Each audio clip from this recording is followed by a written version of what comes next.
you.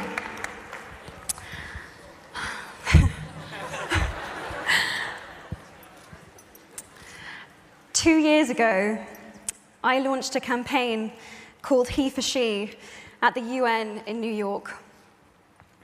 I was very nervous before that speech. The nerves were followed by a tremendous high immediately afterwards and a crashing low a few days after that. My best hopes and my worst fears were confirmed all at once.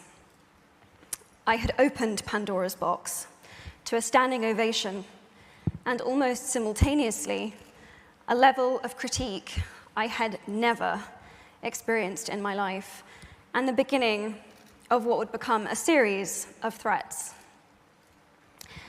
The last 2 years have been a baptism of fire, to say the least, where I learnt just how little I know and also how much. It was my scary first step as an activist, a word I never imagined that I would use to describe myself. So, reading the applications of activists who applied here for One Young World Scholarships was surprising to me. Here I was, reading the stories of people from nearly 200 different countries from around the world, with experiences that I couldn't even imagine. I mean, they were so out of this world to me. And yet, their notes looked like my notes. The same themes emerged over and over and over again. There was so much overlap with the things that I had been thinking about and that I had been struggling with. Because the truth is, it had never been about being an activist. It was about the choice to make myself visible, and the choices that you made to do that too. Apart from the significant progress the world has made in the cause for equality, the best thing about the last 2 years has been this: finding people from such disparate experiences and communities that I found that I have something in common with. This is a community of artists, spiritual teachers, dreamers, thinkers, doers, who work together and support each other. For the first time in my life, I found my sisterhood, a brotherhood, however you want to describe it. I found my tribe.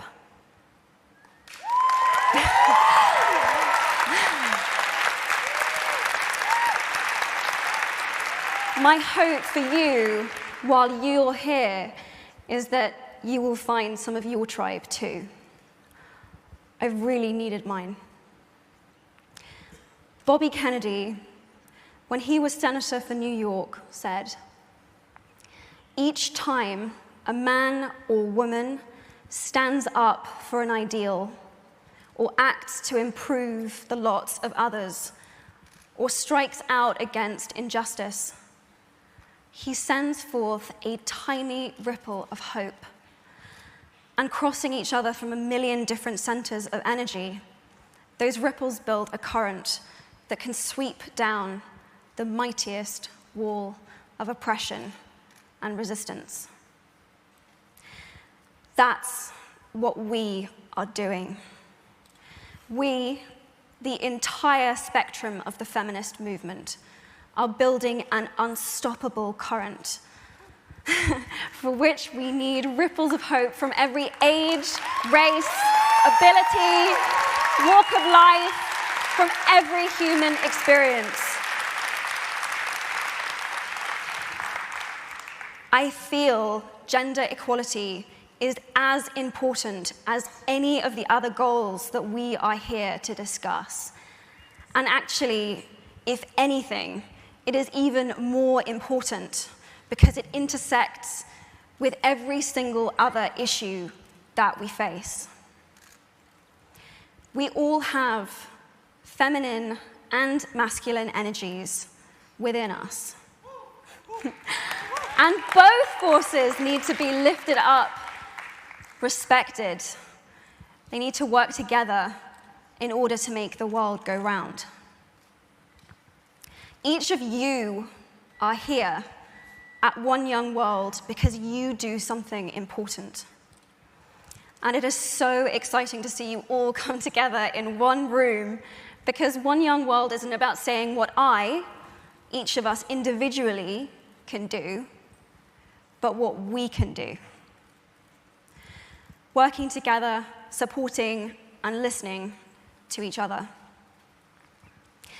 It's in that spirit that I am delighted to introduce 9 activists who are the first recipients of a One Young World scholarship that I am very honored to have in my name. They are working to secure real progress towards a gender-equal world, and I hope that their stories will inspire you as much as they have inspired me. In a moment, I'm going to ask them to come onto the stage, but before I do, I want to offer a few statements of my own that I have struggled with and continue to struggle with on a daily basis, but that I have found inspiring. I want to ask you to take a moment.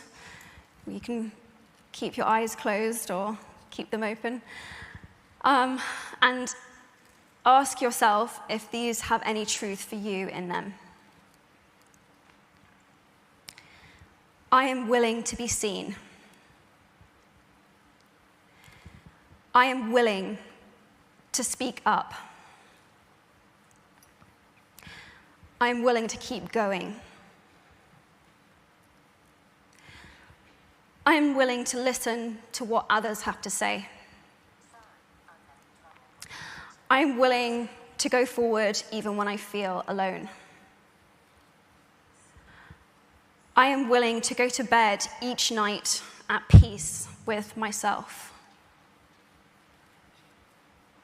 I am willing to be my biggest, bestest, most powerful self. These 7 statements scare the absolute shit out of me. But I know that they are at the crux of it all. At the end of the day, and when all is said and done, I know that these are the ways that I want to have lived my life. I know each one of you probably will have encountered one of these statements in the last 48 hours. And if you have, thank you for being here. I appreciate it. It's truly an honor to be here with you all. Thank